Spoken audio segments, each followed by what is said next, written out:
James E. Williams knew that time was running out for him and his team.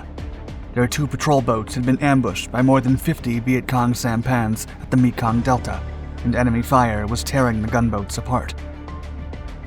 Still, Williams kept his temper and ordered his men to do the impossible: race straight through the enemy formation to avoid being encircled. The crewmen from the Brown Water Navy doubted but trusted their captain and braced themselves to get close and personal with the enemy. They desperately needed helicopter support, but nobody knew if they'd arrive on time, or at all. Moments later, the 2 boats dashed across the area and faced their foes head-on. It was now or never, and they needed to throw away as many enemies and sampans as they could if they wanted to make it out alive.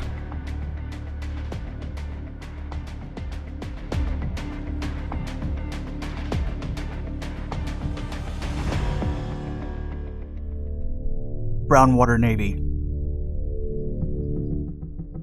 The term Brown Water Navy originated during the American Civil War in the 1860s. To cripple the economy and area of operations of the Confederate States, Union General Winfield Scott prepared the Anaconda Plan, which involved blocking the harbors of the southern states and then pushing along the Mississippi River with Union forces. To achieve this, General Scott worked with the Navy to establish a new river force of terrifying ironclads and gunboats that would ravage Confederate forts and cities along the Mississippi. These boats were referred to as the Brown Water Navy because of the river's muddy appearance. Brown Water Navy boats were briefly used in China during the 1920s and 1930s as part of the American Asiatic Fleet. These American gunboats or riverboats patrolled Chinese rivers to safeguard foreign interests in the region. Still, most of them were captured after Japan attacked Pearl Harbor in December of 1941, and none were deployed during World War II or the Korean War. They would have to wait until the outbreak of the Viet Nam War in 1965 to make a comeback. The River Patrol Force. During the first months of the Vietnam War, the U.S. Army and Marine Corps realized that taking control of the rivers that connected North and South Vietnam was vital. The North Vietnamese Army and their guerrilla, the Viet Cong, often used rivers to transport food, ammunition, weapons, and other supplies from one region to another without any American opposition. From simple sampans used by villagers to bigger boats, the enemy used these vessels to conceal supplies. Additionally, pirates and contrabandists infested river towns and cooperated with the communists.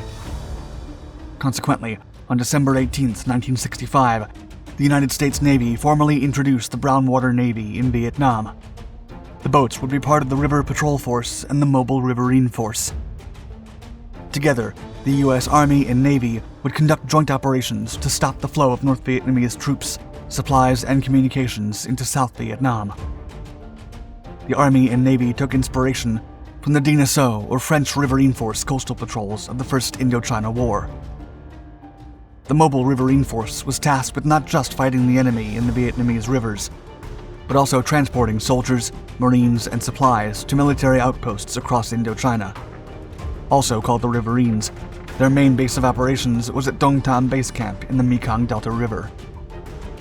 Meanwhile, the River Patrol Force supported Task Force 116, a unit of 250 boats, most of which comprised the Patrol Boat Riverine Boat, or PBR.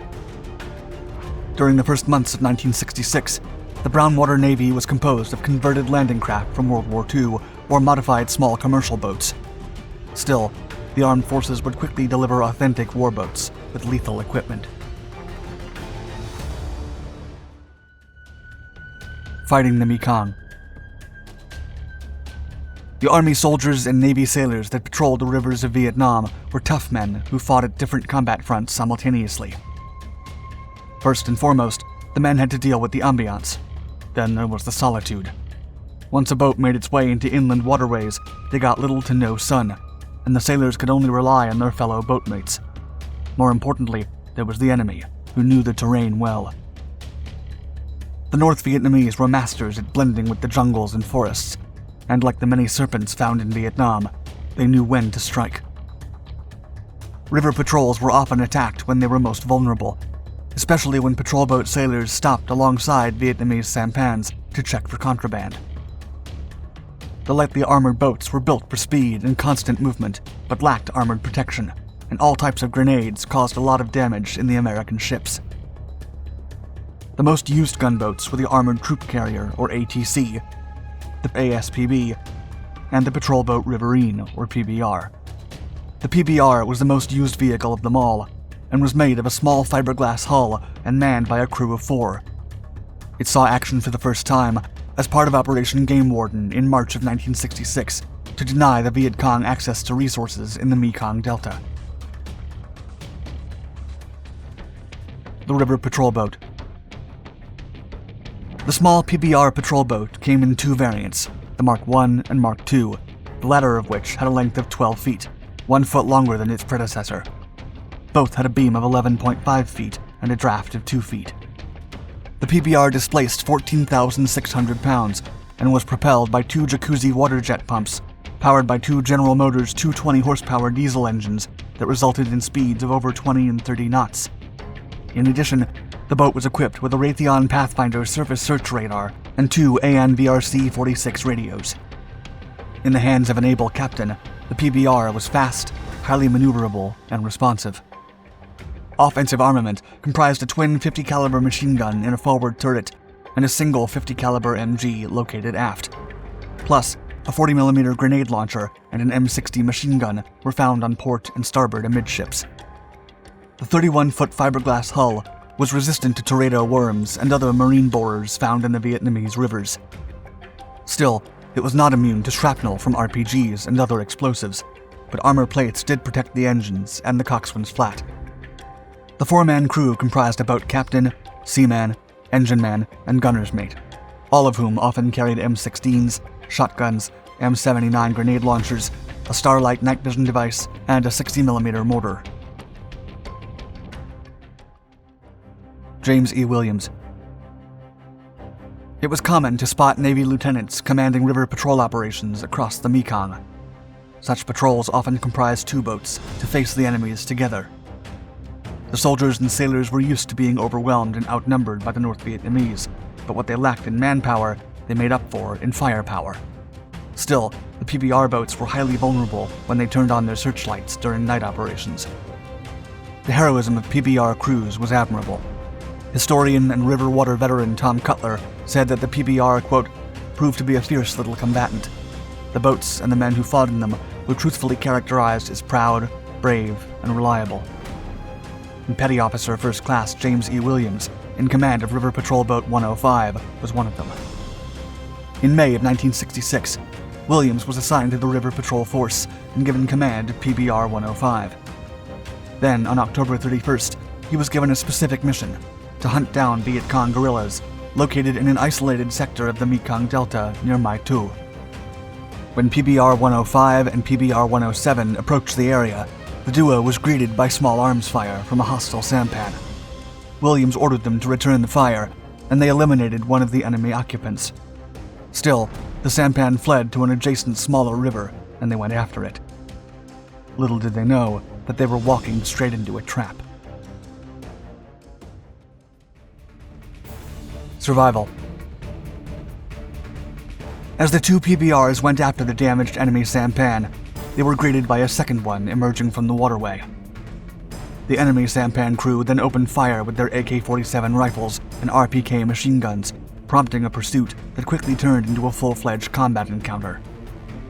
Moments later, Williams ordered both boats to flee the waterway, but it was too late. A heavy volume of assault rifle and machine gun fire began pummeling the 2 American boats from well-concealed positions on both sides of the riverbanks.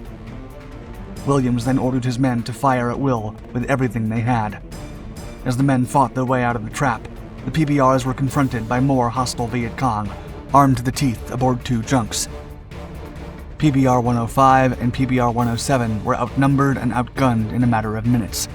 And to make matters worse, over 8 other sampans showed up behind the 2 junks. Williams then got in the way of the hostile fire to help his men direct their mortar rounds and grenade launcher shots to where the enemy concentrated the most. He knew mobility was vital to survive the onslaught and made a shocking decision, calling his comrades to break through the enemy formation at top speed.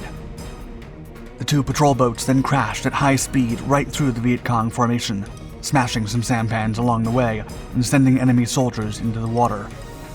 Soon after, Williams repositioned PBR 105 and 107 and continued firing 50 caliber rounds toward the enemies, who were still recovering from the Americans' unexpected maneuvers. Williams then called on air support through the radio, as the crewmen continued firing their M16s and grenade launchers to decimate the approaching Viet Cong. However, it was going to take some time for the helicopters to arrive. Valuable time that Williams and his men lacked, as they sighted an even more significant concentration of hostile enemy boats coming to encircle them. River Patrol Boat 105. As Williams and his men were tearing apart the wooden sampans by the dozens, it was time to move out before they were entirely surrounded. Once again, PBR 105 and PBR 107 raced through the enemy boats, and they had a close call with an RPG round that damaged their hulls with shrapnel. Still, the boats were ready to go. Williams kept ordering his men to concentrate fire on the closest enemy boats to take them down more efficiently, which they did with devastating effect. As more than 50 enemy sampans started to sink, the Viet Cong casualties began to mount. Wounded and drained by the adrenaline, Williams and his crewmen kept firing until their main ammunition began to run dry. Soon, UH-1 Huey helicopters showed up to support the patrol boats, and the Hueys began to clean up the river with their M60s and rocket launchers. Williams and his men then returned to the ambush area to finish the surviving enemies. By then, night had fallen, and he ordered his men to turn the boat searchlights on to spot the Viet Cong. While the helicopters focused on the river craft, the two patrol boats got dangerously close to the shore to better illuminate the area and eliminate the enemies hiding there. The crewmen then engaged them with their M16s, combat shotguns, and their last mortar rounds. After 3 hours of relentless combat, the river ambush was finally over. The survivors had run away, and over 65 enemy boats had been destroyed, with over 1,000 enemy casualties.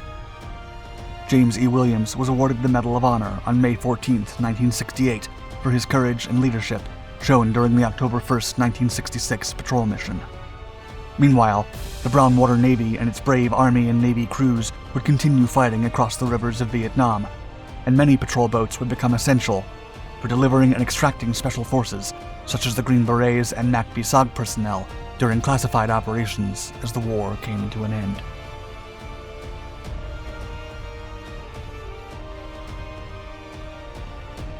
Thank you for watching our video. Please like and subscribe to our Dark Documentaries channels to find more exciting historical content. And don't forget to hit the bell icon to be notified of our newest videos. Stay tuned.